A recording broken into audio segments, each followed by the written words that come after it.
Imamat pasal 6 ayat 8 sampai ayat 13. Tuhan berfirman kepada Musa,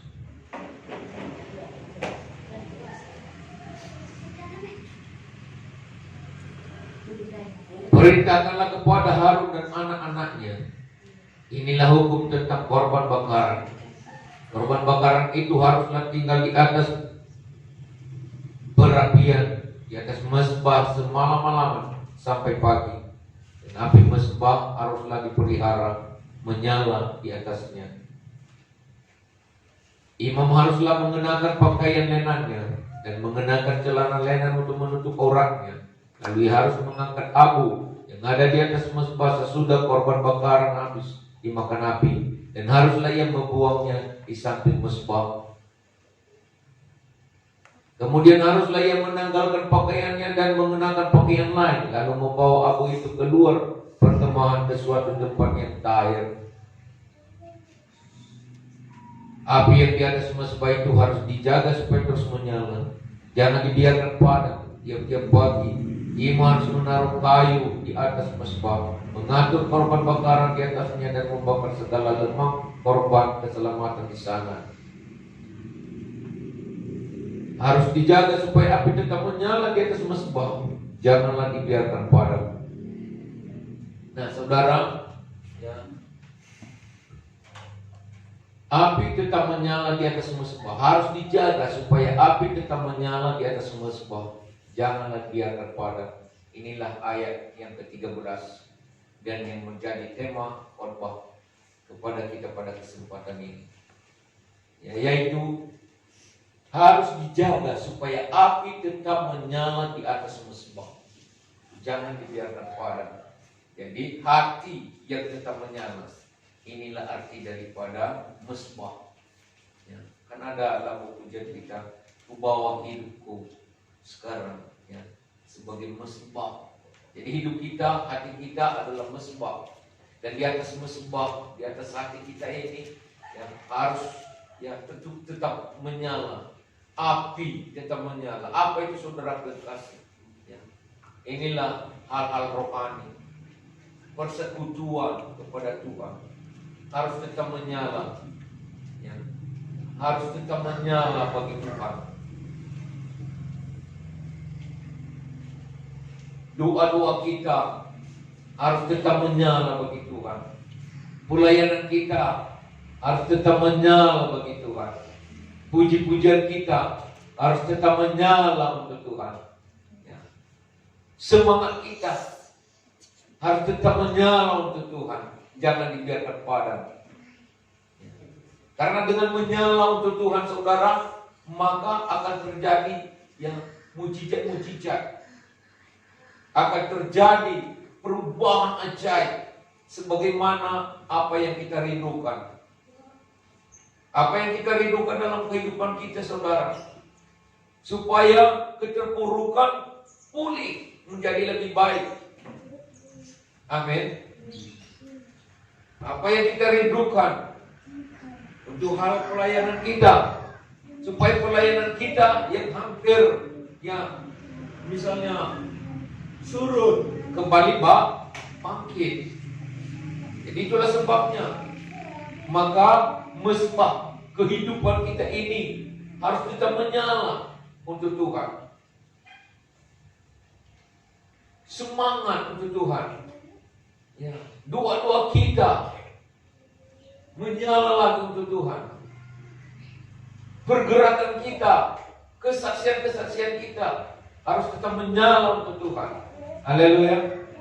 Jadi jangan, ya, kita hanya menonton orang yang semangat, ya, hanya menonton orang yang maju, hanya asik untuk melihat, ya, mereka-mereka yang sedang mengembangkan pelayanannya. Kita juga harus, saudara, ya, mengambil satu tindakan untuk bangkit, untuk bisa bergairah lagi. Amin. Haleluya. Iya.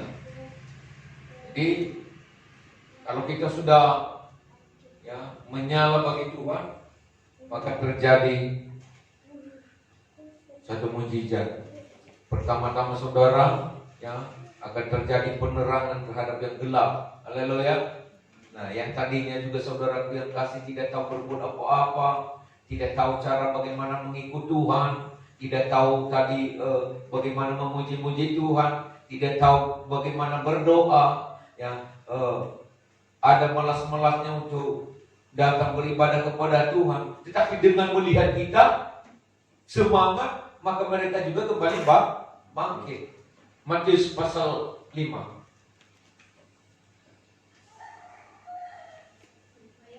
ayat 16, ayat 14 mulai. Matius pasal 5 ayat 14. Iya, kamu adalah terang dunia. Kota yang terletak di atas gunung tidak mungkin tersembunyi. Lagi pula orang tidak menyalakan pelita lalu meletakkannya di bawah gantang, melainkan di atas kaki dia, sehingga menerangi semua orang di dalam rumah itu. Ayat 16. Demikianlah hendaknya terangmu bercahaya di depan orang, supaya mereka melihat perbuatanmu yang baik dan memuliakan Bapakmu yang di surga. Nah, yang lain terbakar, yang lain tadi ada dalam gelap menjadi melihat terang, karena ada terang yang terpancar melalui kehidupan kita. Ya. Karena lampu saudara yang kasih tidak akan ditutupi di bawah gantang. Kota yang ada di atas bukit tidak akan tersembunyi, akan mudah dinampak, akan mudah dipandang. Betul saudara? Nah, kita ini digambarkan sebagai kota yang ada di atas bukit. Gimana tadi ayat 14 ya? Kamu adalah terang dunia. Kota yang terletak di atas gunung tidak mungkin tersembunyi. Jadi, ya, jangan kita menjadi kota yang ada di bawah lembah, yang ditutupi oleh rerumputan, ditutupi oleh batang-batang kayu yang rimbun sehingga tidak nampak. Tetapi menjadi kota yang ada di atas gunung, supaya setiap orang lewat, supaya setiap orang yang lalu bisa memandang dan bisa melihat pemandangannya indah. Haleluya. Inilah gambaran hidup kita. Memang harus kita nampak. Orang tidak bisa menampak yang namanya Yesus Kristus Juru Selamat kita, tetapi bisa mereka menampaknya lewat hidup kita. Amin. Lewat tindakan kita, lewat semangat kita. Nah, kalau kita juga suam-suam kuku, bagaimana orang yang baru menjadi semangat? Jadi kita harus menjadi contoh. Inilah yang disebut kota yang ada di atas gunung. Harus kita menyala. Mesbah hidup kita ini harus menyala, saudaraku. Ya. Pelayanan kita ini harus menyala. Bangkitlah. Semangat lagi. Semangat lagi. Haleluya. Iya. Ya. Ayat 15. Lagi pula orang tidak menyalakan pelita lalu meletakkannya di bawah gantang. Nah, kalau kita memasang lampu, kalau bahasa lamanya pelita ya, karena dulu ada satu tempat lalu itu pelita. Dulu belum ada lampu listrik kan. Nah, nggak mungkin itu digantang. Kalau itu saudara kasih ya tetap gelap. Orang-orang yang ada di sekeliling kan tidak melihat apa yang bisa mereka kerjakan. Tetapi dengan adanya pelita, dengan adanya lampu ya, yang ditaruh di atas, maka semua yang ada di sekitar menjadi terang. Ya. Nah, melainkan di atas kaki dia sehingga menerangi semua orang di dalam rumah itu. Jadi inilah yang tadi saudaraku dikatakan bahwa kita ini juga adalah merupakan pelita yang bisa membuat orang melihat, oh inilah perbedaannya orang yang ke gereja dan yang tidak ke gereja, orang yang ikut Tuhan Yesus dan yang tidak ikut Tuhan Yesus. Mereka melihat, nah, mereka sepertinya ya orang sederhana tetapi bahagia. Haleluya. Kita menunjukkan bahwa Tuhan Yesus kita itu adalah yang terbaik. Ibadah-ibadah kita itu adalah yang tepat. Jadi itu maka kita harus saudara menjadi pelita. Pernah saya katakan saudara yang kasih, pendeta belum tentu menjadi pelita, tapi jemaat bisa menjadi pelita. Ya. Haleluya. Ya, jadi nggak bisa dimungkiri saudara, pendeta memang ya, berhati pelita. Tapi saya katakan itu tidak semua. Bukan berarti kita harus menjelekkan ya. Haleluya. Tetapi jemaat yang mau mengikut Tuhan, yang mau setia kepada Tuhan, bukan berarti juga saya katakan bahwa semua jemaat itu benar-benar mau menjadi pelita. Banyak juga ya. Asal ke gereja saja. Banyak sekarang Kristen KTP, saudara. Tahu Kristen KTP? Kristen tanpa pertobatan. Kita jangan seperti itu. Amin. Haruslah kita menjadi pelita yang bisa membuat orang melihat bahwa wah, luar biasa ya. Doa-doanya luar biasa ya. Tuhan yang disembahnya luar biasa ya. Persekutuannya kepada Tuhan.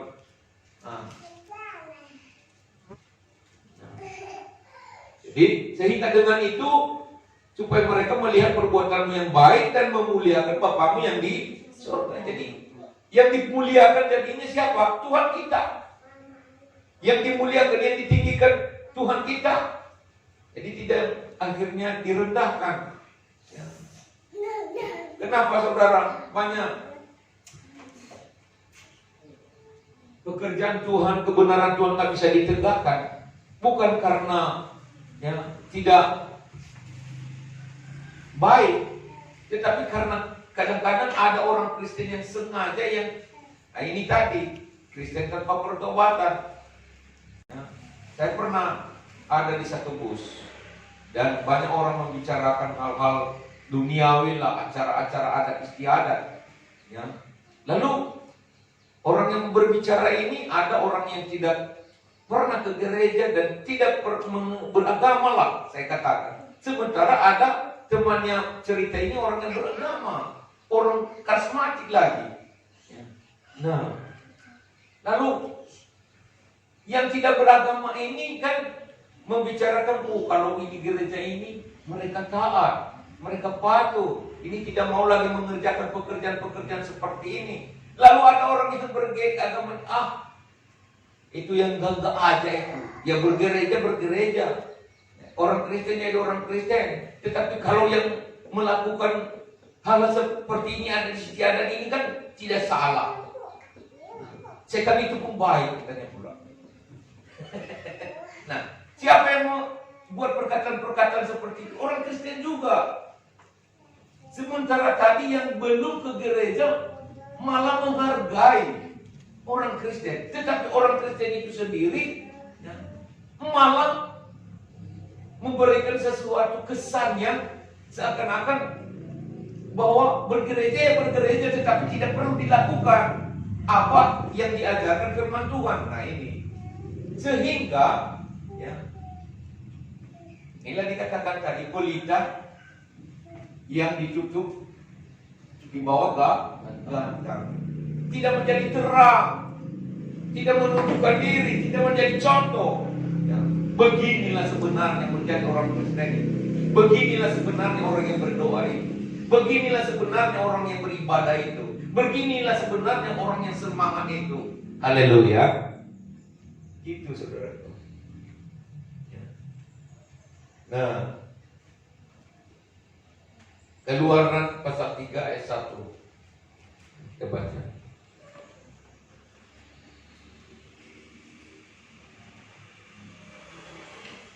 Keluaran pasal 3 ayat 1. Adapun Musa, ia biasa menggembalakan kambing domba Yitro mertuanya, imam di Midian. Sekali ketika ia menggiring kambing domba itu ke seberang padang gurun, sampailah ia ke gunung Allah, yakni gunung Horeb. Terus, lalu malaikat Tuhan menampakkan diri kepadanya, di dalamnya lah api yang keluar dari semak duri. Lalu ia melihat, dan tampaklah semak duri itu menyala, tetapi tidak dimakan api.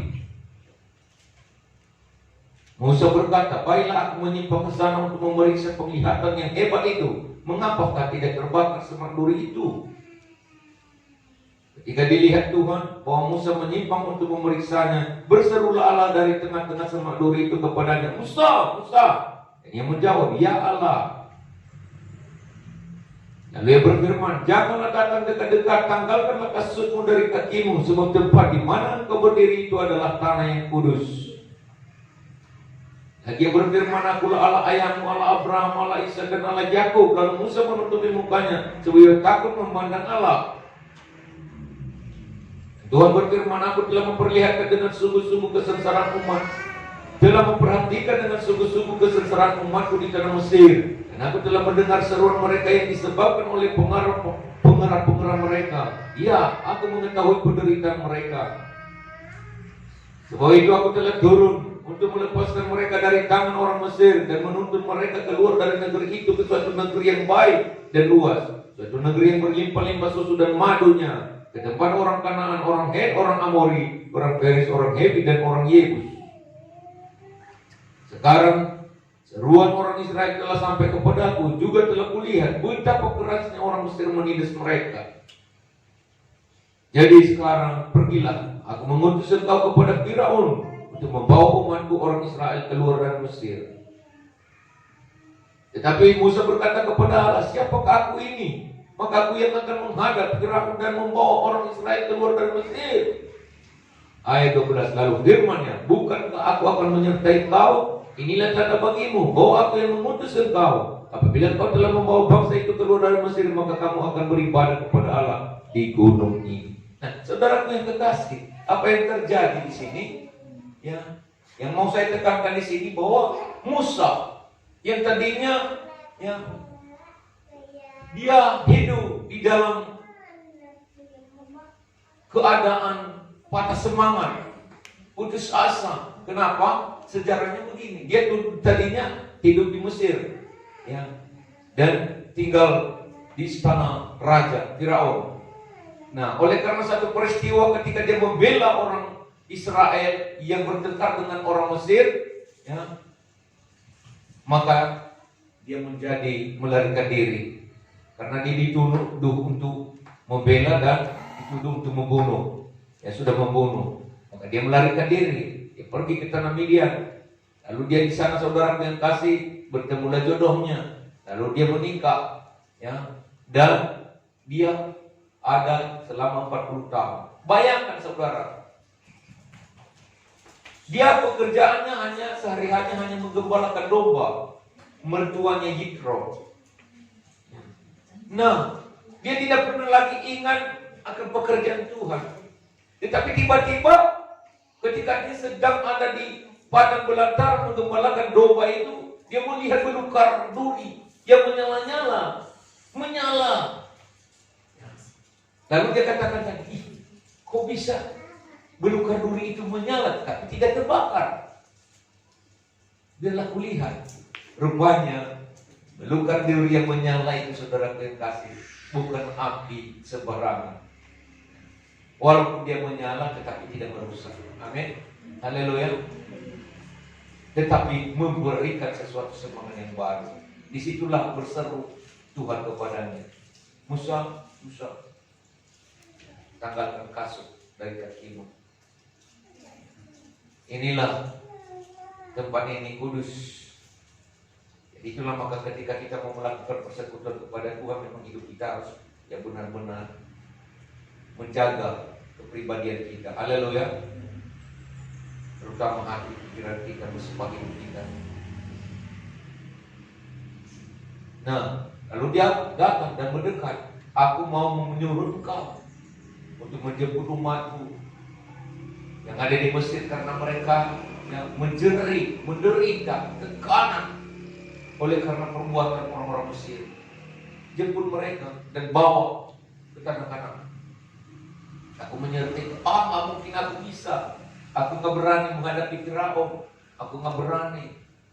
Aku menyertai kau, kata Tuhan. Nah, inilah singkat ceritanya, saudara. Luar biasa. Akhirnya Musa menuruti. Kenapa bisa menyala kembali? Semangat kembali.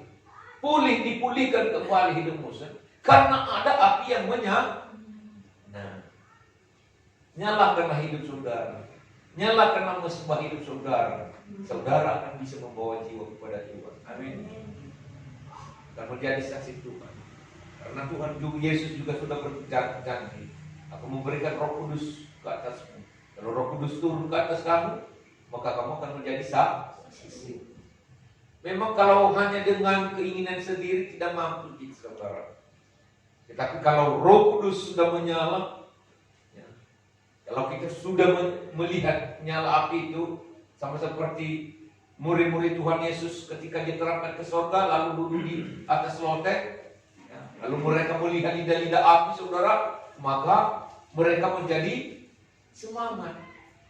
Nah, api Roh Kudus itu luar biasa, saudara kekasih. Tadinya murid-murid Tuhan itu ada dalam keadaan yang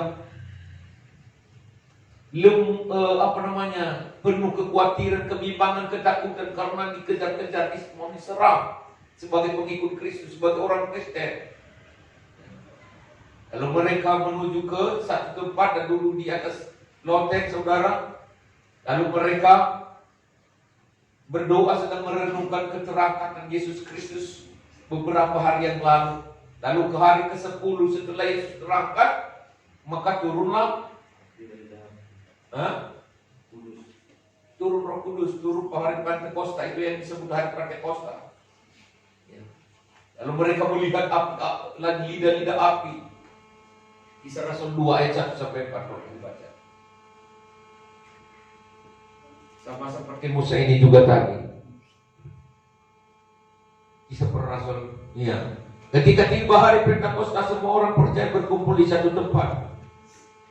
Tiba-tiba turunlah dari langit suatu bunyi seperti tiupan angin keras yang memenuhi seluruh rumah di mana mereka duduk. Dan tampaklah kepada mereka lidah-lidah seperti nyala api yang bertebaran dan hinggap pada mereka masing-masing. Maka penuhlah mereka dengan Roh Kudus. Lalu mereka mulai berkata-kata dalam bahasa-bahasa lain seperti yang diberikan oleh Roh itu kepada mereka pun mengatakannya. Haleluya. Nah, kapan murid-murid Tuhan bisa bangkit? Ketika lidah-lidah api mereka melihat nyala di atas mereka. Ya. Tahu murid-murid Tuhan waktu itu, saudara kekasih, sedang dipenuhi ketakutan. Karena beberapa hari yang lalu, 50 hari yang lalu, Yesus disalibkan. Ya, ini ke hari ke-50. Karena 40 Yesus setelah dia bangkit, 40 hari setelah itu dia menampakkan diri. Lalu 10 hari setelah itu, inilah hari ke-50, barulah turun Roh Kudus. Itu yang disebut hari Pentakosta. Nah, ini maka gereja kita pun katakan gereja Pentakosta. Haleluya. Nah, itu ceritanya. Ya. Harinya turun Roh Kudus. Jadi adalah kita, ya, sebagai orang Pentakosta itu adalah Roh Kudus. Roh Kudus adalah penolong hidup kita. Nah, saudara yang kasih dalam Tuhan, mereka ini adalah orang yang takut.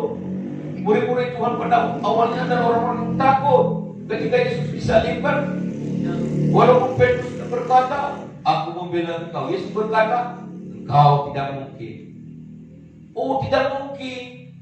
Mayatku lebih dulu harus dilangkahi baru bisa ada yang menjamah. Aku tidak akan membiarkan itu.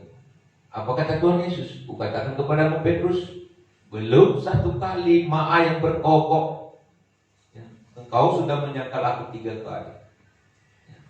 Betul sekali. Ketika Yesus ditangkap, lalu ada orang-orang yang bertanya, engkau kan yang adalah murid teman daripada Yesus Kristus? Enggak. Sampai 3 kali saudara ditanya. Ada 3 orang yang bertanya kepada tidak berkokok layak. Ya. Maka ada sebagian gereja-gereja saudara kasih, ya, memberikan lambang di gereja-gereja mereka adalah ayam berkokok. Karena itu tadi, ya, mengingatkan bahwa manusia kita ini tidak sanggup membela Tuhan. Ya. Mana bisa kita membela Tuhan? Kalau Tuhan tidak membela kita, nggak mungkin lah. Ya. Tuhan aja ya bergerak goyang bumi. Kalau kita saudara bebas mau membela Tuhan walaupun kita bawa ya, senjata atom yang canggih, nggak mungkin. Ya. Nah, di saudara yang kekasih, disitulah hanya Roh Kudus yang membuat mereka bisa kembali bangkit dan berani. Lalu ketika Roh Kudus turun atas mereka, ketika mereka melihat nyala api itu menyala-nyala di atas mereka, maka apa yang dikatakan Petrus dengan berani, gagah berani dia berkata kepada imam-imam, kepada orang banyak yang duduk yang menuduh mereka. Oh, karena waktu itu saudara turun Roh Kudus itu pada pagi-pagi. Baru pagi-pagi jam 9 mereka ini sudah mabuk anggur merah. Lalu Petrus berdiri. Kalau kita baca selanjutnya, kami bukan mabuk Tuhan, tetapi ini sudah tergenapi nubuat Nabi Yoel bahwa pada zaman terakhir akan turun Roh Kudus dan memenuhi bapak-bapak, ibu-ibu, anak-anak dan bernubuat. Wah. Jadi saya katakan kepada kalian di dalam Kisah Para Rasul pasal 4 ayat 12 itu, ya, tidak ada nama lain yang olehnya manusia diselamatkan kecuali hanya di dalam nama Yesus Kristus. Wah, dia berani. Tadinya dia ketika ditanya kau teman Yesus, tidak. Karena belum ada Roh Kudus. Mesbah kehidupannya belum menyala bagi Tuhan. Amin. Haleluya. Jadi saat ini saudara yang kasih, jangan biarkan ya, api itu padam dalam kehidupan saudara. Kehidupan kita ini jangan biarkan padam. Biarlah tetap menyala bagi Tuhan. Semangat bagi Tuhan. Haleluya, saudaraku. Iya. Biarlah di suasana perayaan Natal bulan 12 ini saudara, ya mari kita bangkitkan semangat kita. Ya. Nah, partisipasi kita untuk pekerjaan Tuhan, biarlah kita selalu antusias ya mengambil bagian dalam pelayanan pekerjaan Tuhan. Menyala bagi Tuhan. Iya. Kalau kita tidak menyala, bagaimana bisa kita memenangkan jiwa-jiwa? Ya. Menyala. Hadirlah kita dengan semangat. Ikutilah pekerjaan Tuhan. Ya, saya lihat banyak yang menyusun. Ya. Nah, berikan yang terbaik. Yang mau saya sampaikan kepada kita pada hari ini, jemaat Tuhan di tempat ini, semangatlah. Nah, berikan pelayanan yang terbaik. Ya. Haleluya, saudaraku. Jadi jangan biarkan api di atas mesbah itu padam, biarlah terus menyala. Inilah renungan firman Tuhan kepada kita pada kesempatan ini. Tuhan yang memberkati.